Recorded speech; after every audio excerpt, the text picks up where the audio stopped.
Hey everyone, it's Caslow and welcome back to my channel. It's time for the second segment of my RPG Club playthrough of Mass Effect.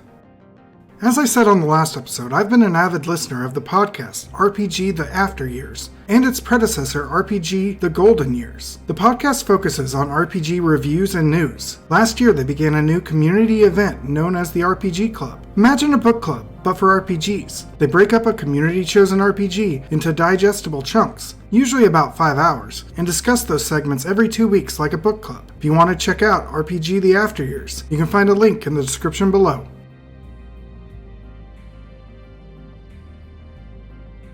In this segment, we begin by traveling to the planet Therum to locate Dr. Liara Tassoni, the daughter of Saren's ally, Matriarch Benazia.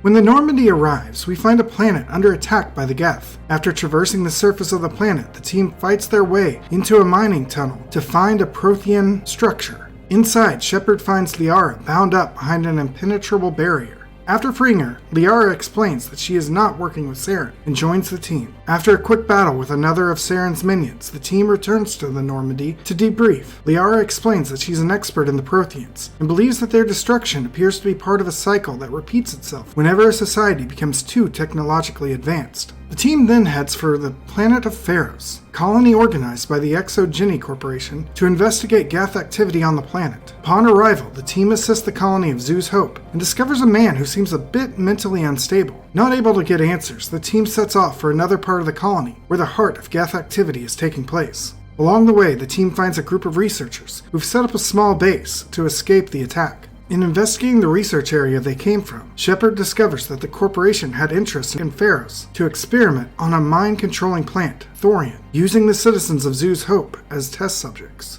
Reporting this to the researchers, it's revealed that Exogeny wants Zhu's Hope destroyed to cover up any evidence of their experimentation.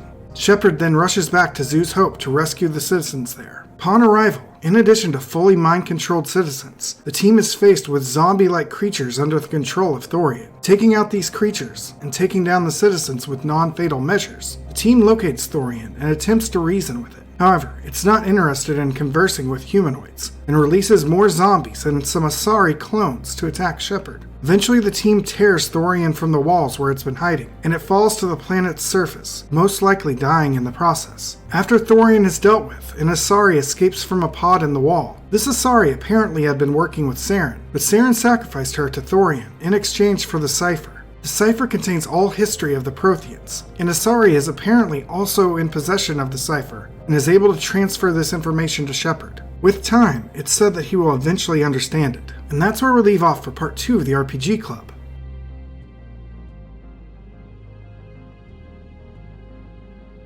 This segment did not feel like an RPG at all. Sure, we gained some levels here and there, took advantage of some dialogue options, but it felt more like playing a Halo spin-off more than anything. But that might just be because of how much Mako gameplay we got, which feels very much like driving a warthog.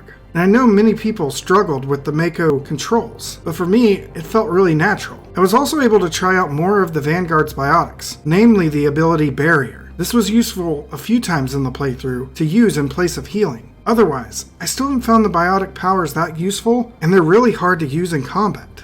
Turning to the story, when I discovered that Thorian was a plant whose spores could control people, my first thought was that Saren was going to take these spores to spread some sort of plague to turn the universe into Reapers. Thus, when I found out that it was merely a biological being with the collective memories of the Protheans, it was a bit of a letdown, but that might be my own fault for theorizing what was going to happen. Ultimately, I'm still not feeling this game, and hopefully something in the story of the next section will really hook me, because at the current pace, I don't really have a desire to play Mass Effect 2. But that's it for this segment of the RPG Club. Check back in 2 weeks to see if we ever hunt down Saren. You can see that video as soon as it's released by hitting that subscribe button. Additionally, if you want to check me out elsewhere, I have links in the description below to my Twitch, Twitter, and Discord. See you all next time.